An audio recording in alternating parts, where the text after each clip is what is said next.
नमस्ते। आज हम एक ऐसे गहरे और आत्मिक प्रश्न पर विचार करेंगे जो सदियों से मानवता को आंदोलित करता रहा है। क्या ईश्वर सचमुच हमारे जीवन में हर दिन उपस्थित होते हैं? और यदि ऐसा है तो हम उन्हें पहचान क्यों नहीं पाते? हमारा मन अक्सर ईश्वर की कल्पना भव्य मंदिरों, ऊंचे गिरजाघरों, शांत मस्जिदों या पवित्र तीर्थ स्थलों के संदर्भ में करता है। हम यह मानकर चलते हैं कि दिव्यता का अनुभव करने के लिए हमें किसी विशेष स्थान या किसी विशेष समय की आवश्यकता होती है। यह धारणा इतनी गहरी है कि हम अपनी सामान्य दिनचर्या को ईश्वरीय उपस्थिति से अलग करके देखते हैं। हम काम पर जाते हैं, परिवार की जिम्मेदारियां निभाते हैं और जीवन की उथल पुथल में उलझे रहते हैं, यह मानते हुए कि भगवान इन सब से परे, कहीं दूर, हमारे विशेष प्रयासों की प्रतीक्षा कर रहे हैं। परंतु क्या यह सत्य है? क्या वह शक्ति जिसे हम ब्रह्मांड का स्रोत मानते हैं केवल पत्थर की इमारतों तक ही सीमित है, या फिर वह हमारे अस्तित्व के हर कण में, हर पल में व्याप्त है? सत्य तो यह है कि ईश्वर की उपस्थिति किसी स्थान की मोहताज नहीं है। वह हमारे आसपास, हमारे जीवन के छोटे छोटे साधारण पलों में छिपी हुई है। वह सुबह के सूर्योदय की पहली किरण में है, जो अंधकार को चीरकर आशा का संदेश लाती है। वह किसी बच्चे की निश्चल खिलखिलाहट में है, जो क्षण भर के लिए हमारी सारी चिंताओं को भुला देती है। वह उस मित्र के शांत सहारे में है, जो बिना कुछ कहे भी हमारी पीड़ा को समझ लेता है। ईश्वर हर दिन, हर क्षण हमारे पास अनगिनत रूपों में आते हैं, लेकिन हम उन्हें देखने से चूक जाते हैं। हमारी दृष्टि भौतिक जगत की चकाचौंध और अपनी इच्छाओं के कोहरे में इस कदर खोई रहती है कि हम उस सूक्ष्म और कोमल उपस्थिति को अनुभव ही नहीं कर पाते जो हर समय हमारे साथ है। हम चमत्कारों की प्रतीक्षा करते हैं, जबकि हमारा पूरा जीवन ही एक चमत्कार है। प्रश्न यह उठता है कि यदि ईश्वर सर्वव्यापी हैं, तो हमारी आंखों पर ऐसा कौन सा पर्दा पड़ा है जो हमें उन्हें देखने से रोकता है? इसका कारण हमारी आंतरिक स्थिति है। हमारा मन निरंतर विचारों, चिंताओं, इच्छाओं और भयों के शोर से भरा रहता है। इस मानसिक कोलाहल में हम उस शांत, स्थिर और मौन ध्वनि को नहीं सुन पाते जो हमारे भीतर से आती है। ईश्वर शोर मचाकर अपनी उपस्थिति का प्रमाण नहीं देते। वे तो मौन में, स्थिरता में और कोमल संकेतों में प्रकट होते हैं। जब हम ध्यान की गहराइयों में उतरते हैं या केवल कुछ क्षणों के लिए शांत होकर बैठते हैं, तो यह मानसिक शोर थमने लगता है। तभी वह पर्दा हटना शुरू होता है जो हमारी चेतना पर पड़ा है। यह वही पर्दा है जिसे अहंकार, लोभ और भय ने मिलकर बुना है। जब यह पर्दा हटता है तो हमें पहली बार अपने भीतर एक असीम शांति और जुड़ाव का अनुभव होता है। यही ईश्वर की उपस्थिति का पहला स्पर्श है।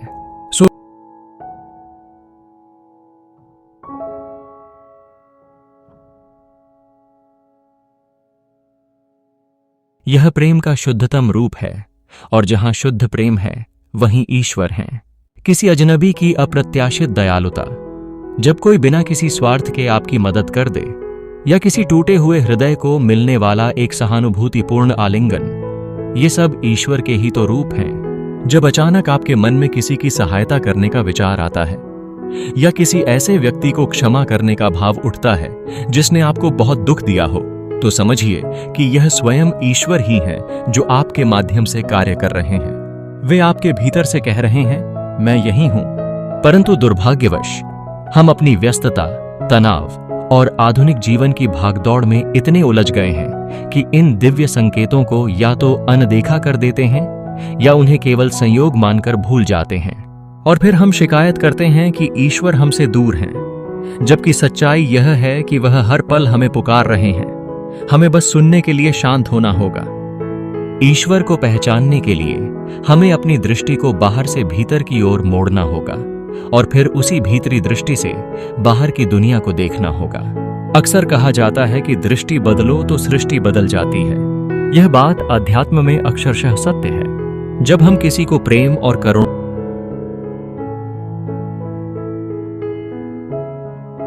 ईश्वर किसी आकाशीय चमत्कार की तरह प्रकट नहीं होते। वे हमारे आसपास के साधारण लोगों और साधारण घटनाओं में ही मौजूद हैं। वे उस दूध वाले की सादगी और निरंतरता में हैं जो हर मौसम में अपना कर्तव्य निभाता है। वे उस दुकानदार की सेवा में हैं जो ईमानदारी से अपना व्यापार करता है। वे उस शिक्षक की मेहनत में हैं जो निस्वार्थ भाव से छात्रों का भविष्य गढ़ता है। वे एक दोस्त की सच्ची हंसी में हैं, जो हमारे जीवन में खुशियां भर देती है। माँ की देखभाल और निस्वार्थ त्याग में, पिता की शक्ति और सुरक्षा में, प्रेमी की तड़प और समर्पण में, और एक बच्चे की निर्मल मुस्कान में, इन सभी मानवीय भावों और संबंधों में ईश्वर की ही अभिव्यक्ति छिपी है। लेकिन इसे देखने के लिए हमें अपने पूर्वग्रहों और अपनी सीमित सोच के चश्मे को उतारना पड़ता है। जैसा कि एक महान विचारक ने कहा था, सबसे बड़ा हथियार तलवार नहीं बल्कि विचार है। यही सिद्धांत आध्यात्मिकता पर भी लागू होता है।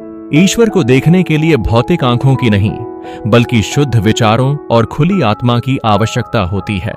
जब आपका दृष्टिकोण बदल जाता है, तो आपको हर जगह, हर व्यक्ति में और हर परिस्थिति में ईश्वर की उपस्थिति दिखाई देने लगती है।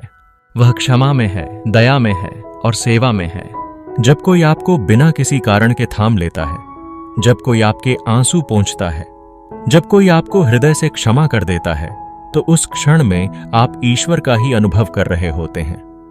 अंतिम और सबसे गहरा सत्य यह है कि ईश्वर हमारे भीतर मौजूद हैं।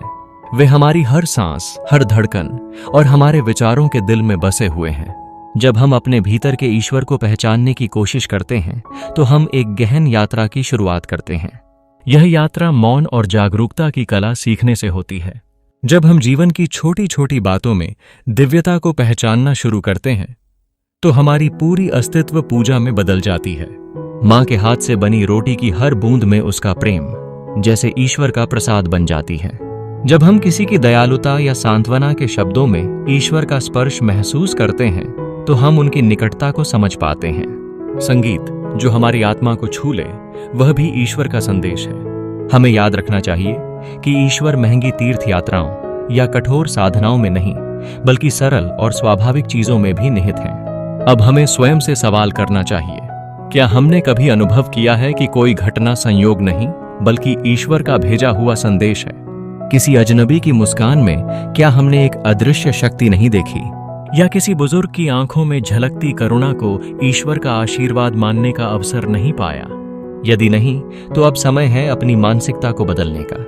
ईश्वर कोई अंत डेस्टिनेशन नहीं, बल्कि एक यात्रा है, अपने अंदर की गहराइयों में उतरने और अपने आसपास के संसार को एक नई दृष्टि से देखने की।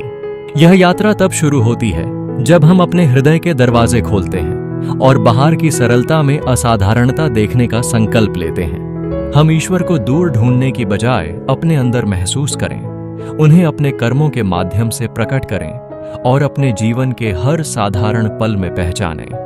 यही ईश्वर से रोजाना, हर क्षण मिलने का सच्चा रहस्य है। जब हम इस सच्चाई को अपनाते हैं, तो हम जीवन को एक नई रोशनी में देखेंगे और ईश्वर के साथ अपने संबंध को गहराई में ले जाएंगे।